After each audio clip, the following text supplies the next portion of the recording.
마태복음 8장입니다. 마태복음 8장 1절부터 4절까지 말씀. 마태복음 8장 1절부터 4절까지 말씀입니다.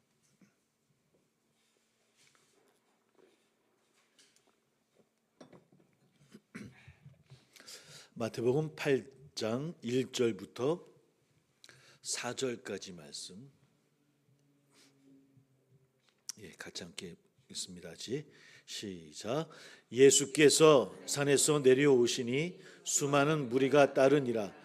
한 나병 환자가 나와 절하며 이르되 주여 원하시면 저를 깨끗하게 하실 수 있나이다 하거늘 예수께서 손을 내밀어 그에게 대시며 이르시되 내가 원하노니 깨끗함을 받으라 하시니 즉시 그의 나병이 깨끗하여진지라.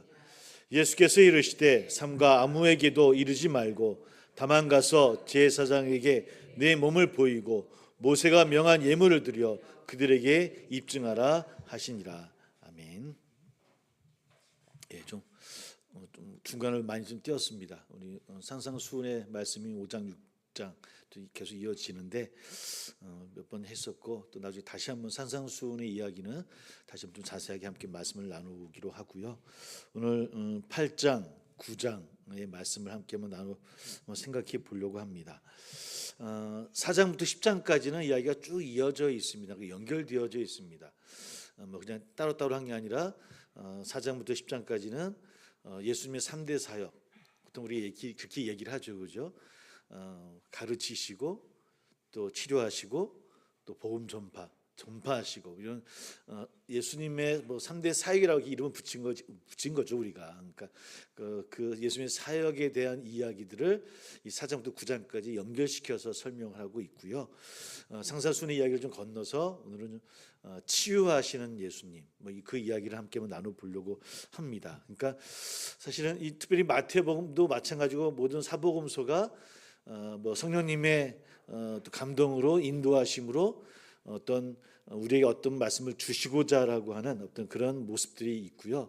좀 이렇게 편집했다 그럴까요? 좀 의도적인 또 그런 단서들이 그 가운데 문장을 통해서나 또 여러 가지 구조를 통해서나 단어를 통해서도 무슨 말씀을 우리에게 전해 주시려고 하시는 것인가에 대해서 우리 말씀을 통해 알 수가 있을 것 같아요. 마태복음은 마태가 지은 사복음서입니다. 그죠? 우리가 전통적으로 이야기하고 있고요. 마태가 갖고 있던 직업은 세리였습니다. 세리. 그러니까 세무원이죠. 그러니까 세무원들이 갖고 있는 특징이 있다고 합니다. 그러니까 잘 분리를 잘해서 이렇게 정리하는 것을 잘하신대요. 그분들이 이렇게 세금을 했더니 여러 세금을 나누듯이 분리를 잘하는 것처럼 이 마태복음도 마태가 세리여서 그런지 모르겠지만 아주 사복음서 가운데는 가장 분류를 잘해놓은. 그래서 보통 상상수훈도 5장부터 6장은 상상수훈의 이야기인데 다른 복음서는 상상수훈의 이야기가 이것저것에 좀 흩어져 있다고 한다면 이 마태복음은 딱 5장 6장에 딱 정리를 해놨어요. 그리고 기적의 이야기 다른 것도 있겠지만 특별히 기적의 이야기도 10개를 이 8장부터 9장 10장까지 딱 정리해서 딱 집어넣었어요. 그래서 그 상상수훈을 통해서 뭘 말씀하시는 건가, 이 기적의 이야기를 통해서 뭘 말씀하시는 건가를 알려주기 위해서 아주 정리 분류를 아주 잘 해놓은 책이 이 마태복음이에요. 8장 9장부터 그런 이야기들이 있고요. 그러니까 배치를 한 거죠. 그러니까 배치를 했다고 하는 것은 그 배치를 통해서 분명 우리에게 또 마태복음을 읽었던 독자들에게 뭔가 전하려고 하는 의도라는 말이, 저는 성경을 자꾸 의도라는 말을 자꾸 하게 되어지는데 의도라면 꼭 우리 인간의 그 의도 같아서 성령님의 뜻이 있는 거예요. 그러니까 뭔가를 전하기 위한 성령님의 뜻이 분명히 있는 것 같아요. 이 8장 9장까지도 바로 그런 치유의 역사들을 정리해서 이렇게 기록하고 있다라고 하는 겁니다. 우리 한번 4장 23절을 한번 찾아볼게요. 4장 24장 23절 맞습니다. 4장 23절 같이 한번 찾아볼게요. 예수님의 세 가지의 사역이다라고 우리가 이야기하는 그 내용입니다. 같이 읽어봅니다. 시작. 예수께서 온 갈릴리에 두루 다니사 그들의 회당에서 가르치시며 천국 복음을 전파하시며 백성 중에 모든 병과 모든 약한 것을 고치시니. 그러니까 예수님은 어떤 걸 하셨다고요?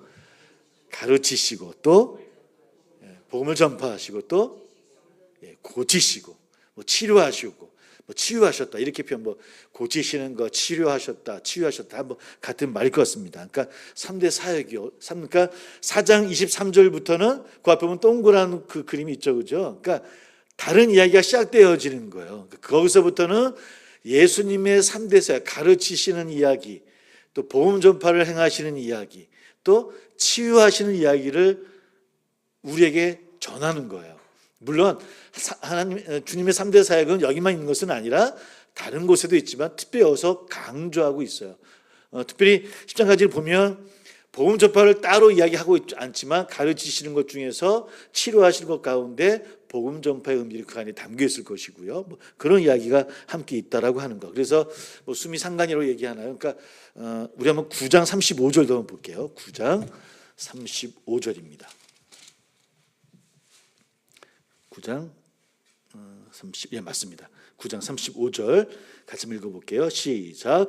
예수께서 모든 도시와 마을에 두루 다니사 그들의 회당에서 가르치시며 천국 복음을 전파하시며 모든 병과 모든 약한 것을 고치시니라. 똑같은 내용이죠, 그렇죠? 그러니까 4장에서부터 9장까지가 묶음인 거예요. 그리고 묶음 가운데 처음과 끝을 같은 문장으로 묶어놓은 거예요.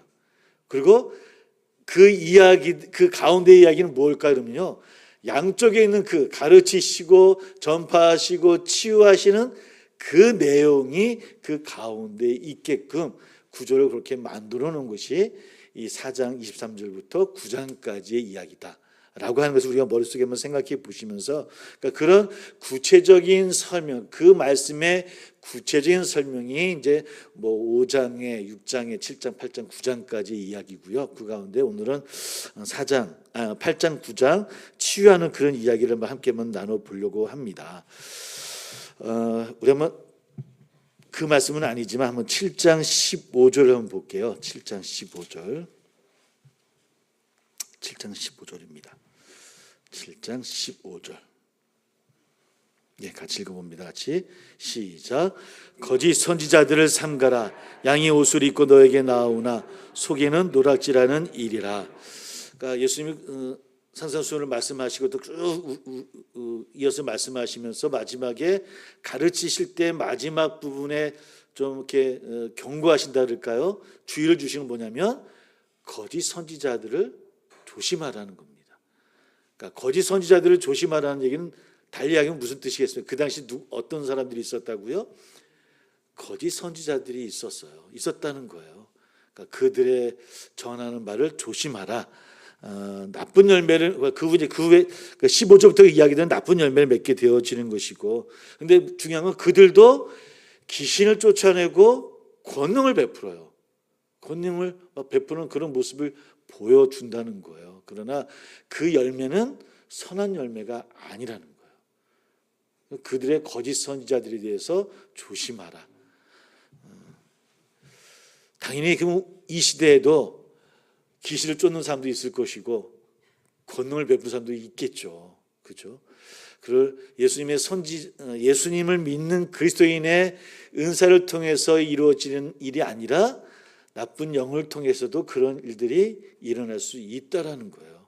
그러니까 조심하라, 삼가라. 그 열매가 무엇인가를 꼭 봐야 된다는 거예요. 이것이 예수님이 가르치시면서 마지막, 그러니까 선지자 노릇을 하는 사람들이 있고 그것은 불법을 행하는 자다.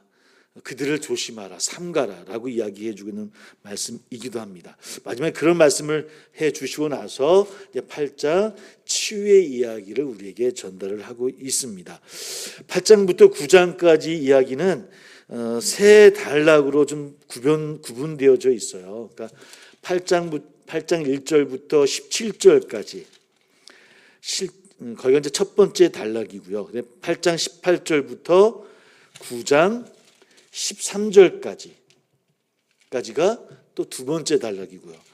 9장 14절부터 38절까지가 세 번째 단락입니다. 첫째는 우리 알고 있는 나병 환자의 치유가 처음에 시작되어지고 있고요. 우리가 잘 알고 있는 백부장의 종의 이야기, 그다음에 베드로의 장모의 얘기가 첫 번째 단락에 있습니다. 두 번째 단락에는 풍랑을 잔잔케 하시는 이야기도 나오고 있고, 귀신 들린 사람을 치유하고 중풍병자를 치유하는 이야기들. 또 세 번째 단락에서는 관리의 딸, 야이로의 딸을 치유하는 그런 이야기들 나오고 있고요. 그다음에 우리가 잘 알고 있는 혈류병 앓는 여인의 치유의 이야기, 그리고 앞을 보지 못하는 사람의 치유, 또 말하지 못하는 사람의 치유, 그런 이야기들이 세 번째 단락에 있습니다. 이렇게 10가지의 기적의 이야기가 세 단락으로 이렇게 각각 나눠져 있어요. 그리고 특별한 것은 각 단락마다 마지막 부분에 그 치유의 이야기를 정리하는 내용이 나와요. 하나만 한번 볼게요. 9장, 우리 한번 8장 17절을 한번 보겠습니다. 8장 17절. 하나만 예를 들어볼게요. 8장, 같이 읽어봅니다. 같이 17절 시작. 이는 선지자 이사야를 통하여 하신 말씀에 우리의 연약한 것을 친히 담당하시고 병을 짊어지셨도다 함을 이루려 하심이더라. 뭐가 이것을 이루려 하심이다라고 말씀하시는 걸까요? 그 앞에 행한 치유의 역사는 뭘 위해서? 예수님이 연약한 것을 친히 담당하시고 병을 짊어지시다라고 하는 것을 보여주기 위한 치유라는 거예요.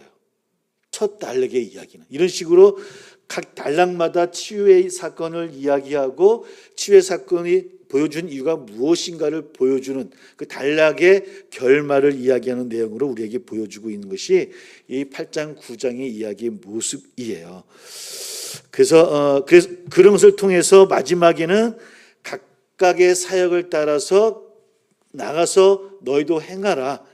그렇게 행하는 사람이 거짓 선지자가 아니라 참된 제자이다라는 걸 말씀하고 있는 거예요. 그러니까 그 앞에 8장 앞에서 거짓 선지자 이야기를 해 주시고 나서 치유의 이야기를 세 단락으로 이야기하신 다음에, 그러고 나서 이런 모습으로 너희도 나가서 행해야 된다. 그것이 바로 제자의 모습이다. 그런 열매가 있어야 된다. 왜 그런 기적을 행하는 것인가? 이런 이야기들을 이 8장 9장에서도 보여주고 있더라는 겁니다. 이런 구조의 이야기를 좀 머릿속에 이렇게 좀 기억을 해 주시고 8장부터 자세히는 아니지만 함께 한번 생각을 해 보려고 합니다.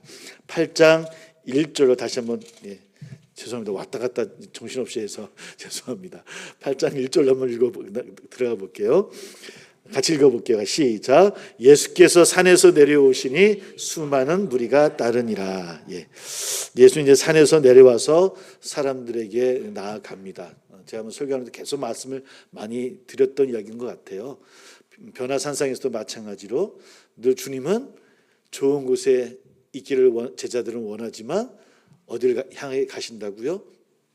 세상을 향해서 산을 내려오시는 주님이시라고 하는 겁니다. 마치 모세가 전한 율법, 그런 또 함께하는 그런 영광, 그런 곳에서 머물며 참된 자유함을 누리며 살기를 원합니다라고 하는 것이 우리의 모습이에요. 주님 만나고 내 감격하고 기쁨을 얻고 이곳이 천국인 것 같고 주여 이곳에 머물게 해주세요. 우리가 그렇게 기도하지 않았습니까? 저도 처음에 어렸을 때인데도 불구하고 처음 주님을 만나고 알지 못했던 감격과 눈물과 콧눈물 흘리면서 기도하다가 처음에 느꼈던 감정이 뭐냐면 여기가 너무 좋다. 그 기도하던 무릎 꿇고 기도한 그 자리가 지금도 기억나거든요. 교육관 책상을 올려놓고 책상 그 끝에 가서 제가 기도를 했거든요. 제가 왜 거기 가서 기도했는지 모르겠어요. 하여튼 책상이 쌓여 있고 그 구석 가가지고 제가 처박혀서 기도를 하다가 그런 것을 경험하고 새벽에, 근데 그것이 여기가 너무 좋다라는 생각을 했어요. 이 마음, 이런 감정으로 그냥 이랬으면 좋겠다. 근데 어떻게 됩니까? 학교 가야죠. 학교 빨리 가야죠. 일어나서 빨리 선생님 드리고 빨리 학교 가야 되지 않겠어요? 그때 왜 이렇게 굉장히 열심히 했던 것 같아요, 제가요. 왜 이렇게 열심히 했는지 모르겠어요. 근데 그때 그 감정이 있거든요. 이곳이 너무 주님 너무 좋습니다.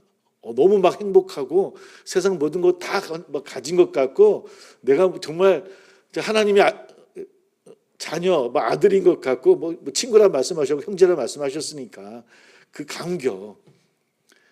근데 좀 이따 눈 떠보니까 학교 갈 시간이 되잖아요. 학교 가야 되는구나. 내렸던 기억이 나는데 우리는 그러잖아요. 우리는 그래요. 우리도 그런 경험들을 하고. 근데 주님은 늘 우리를 향해서 등을 떠미시는 것 같아요. 여기가 아니다. 네가 갈 곳은 세상이다. 산 밑이다. 밑으로 가야지. 내가 같이 가주마 라고 말씀하시는 주의 음성을 들어요. 그 밑은 너무 힘들고 어렵고 부딪히는 것도 많고 감당하기도 어려운 너무 참 힘든 길임에도 불구하고 우리는 그 길을 향해서 나가는 것 같아요. 그러니까 아무리 좋은 말씀이라 할지라도 아무리 좋은 경험이고 감격이고 기쁨이라 할지라도 우리 삶의 현장이나 사람들 우리 일상 가운데서 행하지 않는다고 한다면 이런 기적의 이야기도 그걸 얘기하고 있거든요. 이런 치유의 역사도 우리 일상 가운데서 행해지는 것이 아니라고 한다면 공허한 것이라는 겁니다. 우리 삶 가운데 이런 일들이 일어나고 또 이런 모습을 통해서 하나님을 만나며 하나님 나라를 살아가는 것이 하나님 우리에게 원하시는 것이다라고 하는 것. 모쪼록 우리 사랑하는 우리 창의 성도님들도 우리의 삶 가운데서 그것이 가정이든 직장이든 우리 삶이든 어떤 곳에서든지 오늘 일어나는 이런 일들이 일어나고 또 그런 경험들을 행하며 나가는 우리 모두 되기를 주의 이름으로 소망을 합니다. 그런 예수님이 산에서 내려와서 찾아오는 사람들을 환대하고 병을 고쳐주시는 이야기가 오늘 이야기입니다. 나병 환자가 제일 처음으로 나오고 있고요. 근데 사실 우리 8장에서 처음 나오는 이야기 1장부터 17절까지 해서 새 치유의 이야기가 있는데 공통점이 있어요. 한번 성경을 보시기 바랍니다. 성경 보시면 어떤 이야기냐면 위에 제목들이 나오죠, 그죠? 나병 환자의 이야기가 나오고 있고 백부장의 이야기가 나오고 있고요, 그죠? 또 장모의 그러니까 베드로의 장모의 열병의 이야기가 나와요. 이 세 사람의 치유하는 이야기에 좀 공통점을 좀 찾아볼 수 있을 것 같아요. 일단 나병 환자는 우리 너무 잘 알고 있습니다, 그죠? 그 당시 2000년 전 유대 땅에서 나병 환자는 부정한 사람이라고 여겨지던 사람입니다. 성 안으로는 들어오지 못합니다. 근데 지금 말씀을 읽어볼까요? 우리 2절 보면 한 나병 환자가 나와 절하며 라고 나와 있습니다. 어떻게 했다고요? 나왔다라고 이야기하고 있어요. 즉 예수님이 산에 내려오실 때도 수많은 무리가 따르고 있다라고 1절에서 이야기하고 있어요. 그들 마음 한 사람 한 사람 마음속에 다 마음이 있었을 것 같아요. 근데 이분을 따라가면 뭔가 있을 것 같다. 이분을 따라가면 뭔가 정권이 바뀔 것 같다. 이분을 따라가면 뭔가 역전의 일들이 있을 것 같다. 이런 마음 다 따라오지 않았겠습니까? 그렇죠? 따르긴 따르지만 정말 모든 것을 다 내려놓고 정말 하나님 앞에 나와왔던 사람은 없었던 것 같아요. 문장으로 봐서는. 근데 그 한 사람이 누구라고요? 문둥병자가 나와 절하였다라고 기록하고 있어요. 여러분, 문둥병자는 부정한 사람이에요. 성 안으로 들어오지 못해요. 성 안으로 들어오면 돌을 맞아요. 죽을 수 있어요. 그럼 모든 것을 다 감당할 걸 생각하고 이 나병 환자는 주님께 나옵니다. 어쩌면 사람 취급받지 못했던 죄인으로 쫓겨나갈 수밖에 죄인이라고 죄 때문에 얻은 병이라고 여겨지던 사람이에요. 죄인이에요, 죄인. 그러나 주님은 어떻게 하십니까? 우리 3절 보니까 예수께서 손을 내밀어 손을 내미셨다는 겁니다. 손을 내밀어 그에게 대시며 이르시되 내가 원하노니 깨끗함을 받으라. 손을 내미시는 주님이세요. 두 번째로 백부장의 하인을 고치시는 이야기입니다. 백부장은 100명의 부하를 둔 장교입니다. 장군이에요. 근데 그 백부장은 이방인입니다. 또 이방인입니다. 유대인들에게 이방은 어떤 사람이겠습니까? 뭐 잘 알고 있죠. 그러니까 만남을 꺼려하는 사람입니다. 좋은 소리를 듣지 못하겠죠. 그러나 주님은 그의 말을 듣고 그 하인도 고쳐줘요. 또 세 번째 사람 누구였습니까? 베드로의 장모. 베드로니까 그래도 제자의 장모님인데. 근데 그 당시에 여인이고요. 베드로의 어머님도 아니고, 죄송합니다. 우리 여기 이제 여성분들 많이 계신데, 베드로의 부인의 어머니, 그러니까는 그 당시에 그 관계는 여인이에요. 그러니까 대접을 받지 못해요. 안 가도 그만이에요. 큰 문제가 안 돼요. 그러나 그 여인을 향하는 주의 마음을 우리는 봅니다. 그러니까 세 명의 공통점이 있어요. 어디 있어요?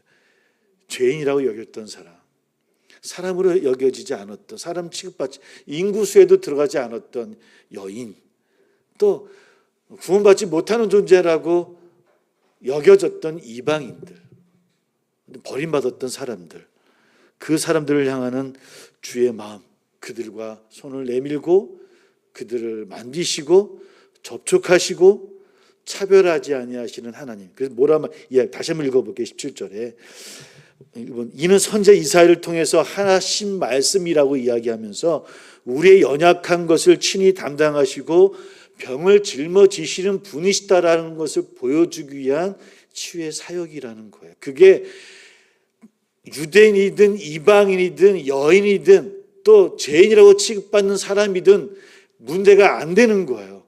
이 땅에 누구라도 그 어떤 사람을 위해서도 주님은 그의 죄값을 감당하시고 그의 고난을, 그의 병을 짊어지시는 분이 주님이시라고 하는 거예요.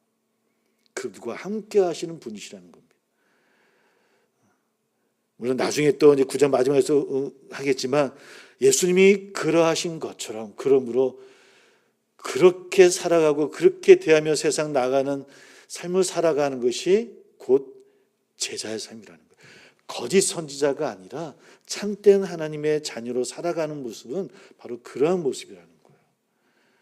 저 사람은 나랑 뭐 다르기 때문에, 출신이 다르기 때문에, 나와 수준이 다르기 때문에 나는 아니다라고 하는 것은 거짓 선지자, 거짓 그리스도인의 모습이라는 겁니다. 아니라는 겁니다. 주님이 그들의 모든 짐을 짊어지시고 고난을 감당하셨던 것처럼, 그런 마음으로 그들과 함께 하셨던 그 모습처럼 우리도 그 모습 그대로는 따라가지 못한다 할지라도 함께 아파하는 마음으로, 함께 애들하는 마음으로 나갈 수 있는 마음이 바로 제자의 삶이다 라고 하는 것을 첫 번째 단락에서 우리에게 이야기해 주고 있는 것 같아요. 그런 말씀 우리 하고 있을 것 같고요. 우리 8장 18절을 한번 보겠습니다. 18절.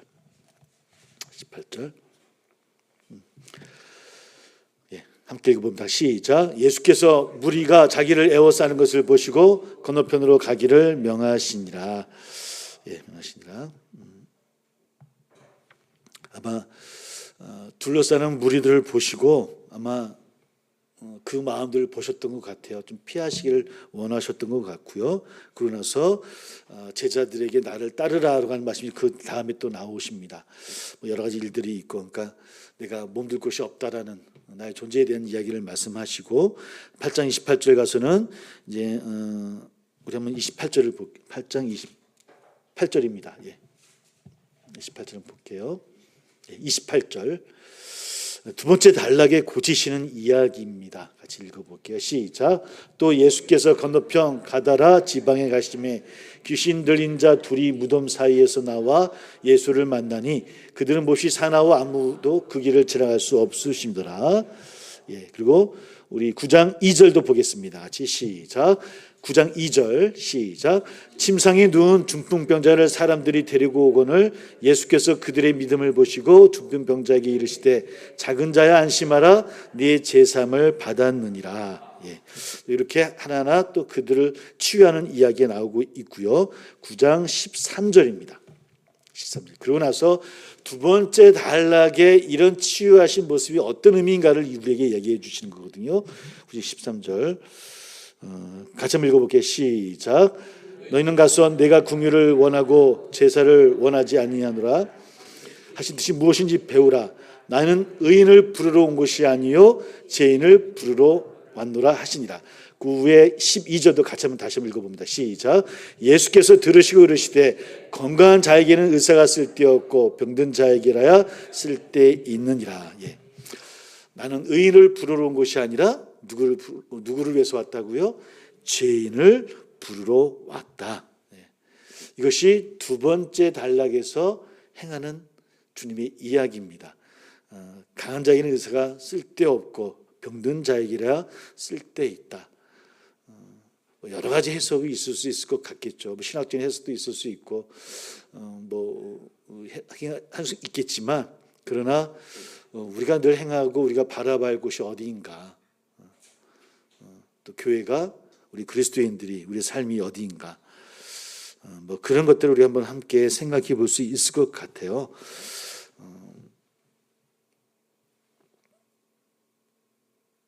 우리가 선한 일을, 그러니까 예수님이 8장도 마찬가지고 8장에서 중풍병자 이야기도 마찬가지, 나병환자 이야기도 마찬가지고 여러 이야기를 볼 때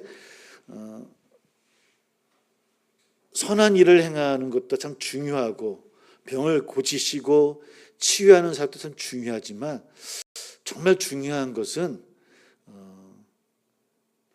이걸 어떤 표현할까요? 연대를 한다 그럴까요? 그 마음을 같이 한다랄까요? 그 마음이 얼마나 중요한가를 우리가 늘 이해하고 있는 것 같아요. 그러니까 첫 번째 단락에 이야기하는 말씀이나 두 번째 단락에서 부르는 말씀은 그저 불쌍히 여겨서 그들을 가히 여겨라고 하시는 말씀은 아닌 것 같습니다. 그들과 함께 할 수 있는 삶까지도 나갈 수 있어야 된다라고 하시는 말씀이 아닐까. 말씀을 저 또한 그렇게 행하지 못하기 때문에 이 말씀이 저에게 너무 도전적이고 막 이렇게 책망과 같이 들려져요. 나는 그런 모습으로 그들과 함께하는 삶을 살고 있는가. 참 거기에 맞는 말은 연대라는 단어인데 이 연대라는 단어가 지금 하도 우리나라 그 상황이 막 연대라는 단어는 무슨 막 운동하는 사람이 쓰는 단어처럼 여겨져서 이제 사용이 무한. 가장 적합한 단어는 그 단어거든요. 그들의 아픔을 바라보기만 하는 것이 아니라 함께 손을 잡고 어깨동무하고 함께 그들과 슬퍼하고 기뻐하고 그런 삶을 살아가는 것을 연대라고 하잖아요. 거기까지 바라시는 주의 뜻이 아닌가라는 그런 생각을 해보게 되어집니다. 계속 한번 이야기 어떤 또 치유가 사 있었나 볼게요. 9장 20절을 볼게요. 9장 20절. 또 9장에서는 이제 새로운 시대가 왔다라는 것을 이야기하시면서 그 시대를 새 시대의 방식으로 살아가야 된다는 이야기와 함께 치유의 이야기를 하고 계시거든요. 치유의 모습을 우리에게 보여주시고 있거든요. 20절입니다. 시작.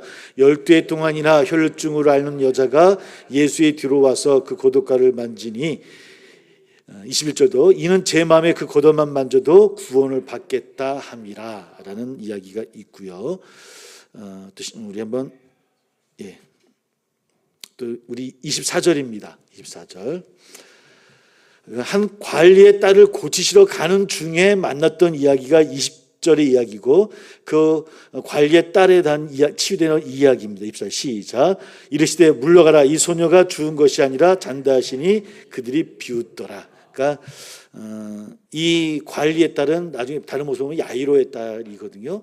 그러니까 야이로의 딸을 고치러 가는 중에 혈병 난 여인을 만나게 되어지는 것이고 그 여인도 고쳐주시고 또 야이로의 딸도 다시 살리시는 이야기, 그런 이야기를 하게 되어집니다. 그러니까 9장에서는 그저 병든 자를 고치는 것으로 끝나는 것이 아니라 그런 사역들을 통해서 새로운 시대의 방식으로 새롭게 살아가는 것, 이것이 또 우리가 제자들이 행해야 될 일들이다라는 걸 이야기해 주고 있는데 우리 한번 37절 38절입니다. 이것이 세 번째 단락 그 치유의 이야기의 결말의 이야기입니다. 같이 읽어볼게요. 37절 38절 같이 시작. 이에 제자들에게 이르시되 추수할 것은 많되 일꾼이 적으니 그러므로 추수하는 주인에게 청하여 추수할 일꾼들을 보내주소서 하라. 이게 세 번째, 모든 치유의 역사와 또 치료하는 그런 모습들, 말 못한 사람을 고치는 그런 이야기들을 보여주시면서 마지막으로 이런 모든 치유의 사역을 통해서 우리 제자들이 나아갈 길은 어디냐? 그런 방식으로 세상 가운데서 하나님의 백성들을 추수하는 추수꾼으로 또 증인으로 살아가야 되는 것, 추수할 일꾼을 보내주소서 하라. 또 그 발걸음에 지금 우리 시대는 이제 성령을 구하는 것이겠죠. 성령께 도움을 청하고 하나님께 나가는 삶을 나아가라. 이것이 우리가 행하는 제자의 치유의 모습이 되어져야 된다라고 하는 것이 이제 8장부터 9장까지 이야기입니다. 그래서 사실은 마태복음에서 이야기하는 이 치유의 10가지의 치유는 한 사람 한 사람 그 치유의 역사도 중요하지만 또 그 치유의 역사가 사실적으로 일어난 사건들이지만 그러나 더 나아가서 우리가 기억해야 될 것은 그런 치유의 사건을 통해서 첫 번째는 주님은 우리의 죄를 짊어지시고 우리의 고난을 함께 감당하시는 분, 그러듯이 우리의 삶도 그렇게 감당하며 살아가는 삶이 참된 선지자 그리스도의 모습이다라고 하는 것을 보여주고 있는 것이고요.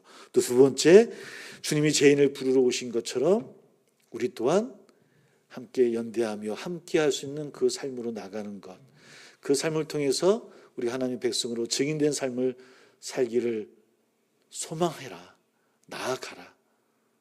그런 이야기들을 그래서 10장을 보면 12제자를 부르시고 12제자를 명하셔서 파송하는 이야기가 그래서 이어져요.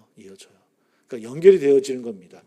그러니까 4장부터 9장까지 이야기를 통해서 예수님의 사역의 이야기를 이야기해 주시고 그 사역의 삶이 예수님으로 끝나는 것이 아니라 우리들이 받아서 행해야 될 삶이고, 그리고 그런 모습으로 10장에 가서는 그 제자를 파송하는 이야기로 연결되어져서 그 예수님의 이야기를 설명하고 있는 것이, 오늘 좀 딱딱하게 이야기하고 있지만 그런 구조로 나가고 있다라고 하는 것, 이런 말씀 우리가 한번 기억했으면 좋을 것 같고요. 이게 전체적인 기억이고요. 이거 한번 하나하나만 찾아볼게요. 우리 8장 13절은 아까 읽었던 말씀이긴 하지만 다시 한번 읽어볼게요. 8장 13절. 8장 13절입니다. 시작. 예수께서 백부장에게 이르시되 가라, 네 믿은 대로 될지어다 하시니 그 즉시 하인이 나으니라. 또 9장 2절입니다. 9장 2절 같이 시작. 침상에 누운 중풍병자를 사람들이 데리고 오거늘 예수께서 그들의 믿음을 보시고 중풍병자에게 이르시되 작은 자야 안심하라, 내 죄사함을 받았느니라. 또 9장 22절입니다. 22절 같이 22절 같이 시작. 예수께서 돌이켜 그를 보시며 이르시되 딸아 안심하라, 네 믿음이 너를 구원하였다 하시니 여자가 그 즉시 구원을 받으리라. 그리고 또 9장 29절 말씀입니다. 9장 29절 시작. 이에 이르시되 너희 믿은 대로 되라 하시니. 공통점이 뭐였습니까? 믿음, 네 믿음대로 되라. 믿음으로 치유되어지고 믿음대로 행해지는 것. 치유는 주님의 능력이시지만, 주님께서 베풀어 주시는 은혜이긴 하지만 그 과정과 그 결과는 어디에 있다라는 겁니까? 믿음에 있다라는 겁니다. 믿음에 있다라는 거예요. 이것은 똑같이 세 달을 나눠서 각자가 주어진 말씀의 의미는 있지만 공통점은 믿음에 있다라고 하는 겁니다. 나병 환자든지 이방인 여인도 중풍병자도 그 누구도 무엇으로 구원받았다고요? 믿음으로 구원받았다. 그리고 예수님 또한 믿음으로 치유하셨던 분이시고요. 그것 또한 우리에게 뭘 요구하는 겁니까? 우리 또한 믿음으로 치유의 사역으로 제자된 삶을 살으라는 겁니다. 우리의 발걸음도 나가는 그 발걸음이 무겁고 힘들겠지만 그 발걸음을 통해서 믿음으로 나가는 삶, 그걸 강조하면서 제자들을 보내시는 주님의 마음이에요. 그러니까 마태복음에서 나오는 예수님은요, 굉장히 배려가 아주 깊으신 분이에요. 그러니까 10장에서 예수님께서 제자들을 파송하기 전에 차근차근 가르쳐 주셨던 거예요. 이런 거야. 이렇게 가르치고 이렇게 치유해야 되고, 그렇게 가르치고 치유하는 이유는 이런 것 때문이고, 이렇게 행하는 사람도 있지만 그 사람들은 거짓 선지자들이야. 그들의 나쁜 열매를 보면 알 수 있는 거야. 그런 거짓 선지자의 삶을 따라서는 안 돼. 그들도 뭐라 이야기합니까? 그들도 우리 또 똑같이 주의 이름으로 이런 것을 행했다라고 할 거다라고까지 말씀을 하시잖아요. 우리 7장 말장 읽어보시면 뭐라고 표현하냐면 그들도 주의 이름으로 주의 권능을 행했다라는 거예요. 그런데 주님은 뭐라 말씀하셔요? 아니라는 거예요. 불법을 행했다라는 거예요. 너희도 그럴 수 있다라는 거예요. 그 이야기한 것은 너희도 충분히 그럴 수 있다라는 거예요. 그러면서 8장과 9장을 통해서 참된 치유의 사역이라고 하는 것은, 제자의 삶이라는 것은 이런 것이다. 내가 너희들의 죄와 고난을 짊어지며 너희와 함께하고 함께 웃으며 함께 울며 나가는 것처럼, 그것이 하나님의 뜻을 이루고 이 땅의 뜻을 행하는 것처럼 너희들도 그렇게 그 마음으로 또 그 믿음으로 내 하나님이 이루실 것이라는 그 믿음으로 나갔던 것처럼 오직 주님만, 오직 하나님만을 붙들고 그 믿음으로 세상 가운데 나가서 우리가 행했던 그런 모습들을 똑같이 행하며 함께해. 그것이 정말 참된 그리스도의 삶이야 라고 하시는, 사실은 이 마태복음 초반부 이야기는 참 아주 제자들에 대한 따뜻한 마음이 있는 것이고요. 달리 우리들을 향해서도 따뜻한 마음으로 우리에게 주시는 말씀인 것 같아요. 모쪼록 이 말씀이 우리에게도 차근차근 가르쳐 주시는 주의 음성을 들을 수 있는 저나 우리 되기를 소망합니다. 맞아, 그렇게 말씀하셨어. 맞아, 주님은 그렇게 행하셨지. 우리도 그렇게 행해야지. 근데 이게 쉽지 않지 않습니까? 쉽지 않잖아요. 저희 교회가, 그러니까 그 얘기를, 우리 순복음교회가 지금 제일 큰 교회인가요? 예배당이요? 아니, 사랑의 교회가 더 큰가요? 근데 순복음교회는 어디서부터 시작되어졌습니까? 처음에 서대문이 아니라, 갑자기 지역이 생각 안 나네요. 그러니까 서울은 서울이었지만 제가 이제 어렸을 때 명목동이라는 곳을 알고 있거든요. 거기가 이제 어린이 대공원이 가까운 곳이에요. 그 서울이니까 굉장히 있겠다 하지만 정말 깡시골도 그런 깡시골이 없었어요. 서울인데도 불구하고 정말 아주 깡시골이었거든요. 그러니까 조영기 목사님도 처음에 개척을 하시고 시작했던 그곳은 아주 깡시골이었어요. 정말 그 당시에는 빛도 없고 어둠밖에 없었던 시대 아니었습니까? 진짜 한 끼 먹기도 어려웠던 시대였어요. 서울이었지만 그들에게 소망을 주고 복을 주고 삼박자 복을 이야기하고, 아마 그들에게는 그게 얼마나 큰 힘이 되어졌을까요? 그랬을 것 같아요. 정말요. 내일을 어떻게 살아야 될지 알지 못하는 그들에게 그 말씀은 정말 그들에게 조용히 보세요. 처음에 그 사역은 아주 빛과 같은 사역이었습니다. 근데 언제부터 변했을까요? 저는 그렇게 보는데 여의도 입성하면서부터 변해요. 정말 그들의 아픔과 함께하고, 연대라는 표현을 썼는데 함께 슬퍼하고 기뻐 그들의 손을 붙잡고 기도해주고 같이 울고 했던 그런 그 사역이 이제 세계에서 제일 큰 교회를 지을 거야라고 하고 그 짓고 나서 여의도로 입성하면서부터, 그래서 지금의 그 결과가 나오지 않았을까. 우리도 타산지석으로 삼아야 될 거예요. 저도 마찬가지고, 저도 작은 교회에서 그나마 저도 아마 갑자기는 나도 늘 저도 물어요. 기도하면서나 말씀을 묵상하면서도 나라면 어떨까? 나라고 별 수 있을까? 나도 변할 수 있지 않을까?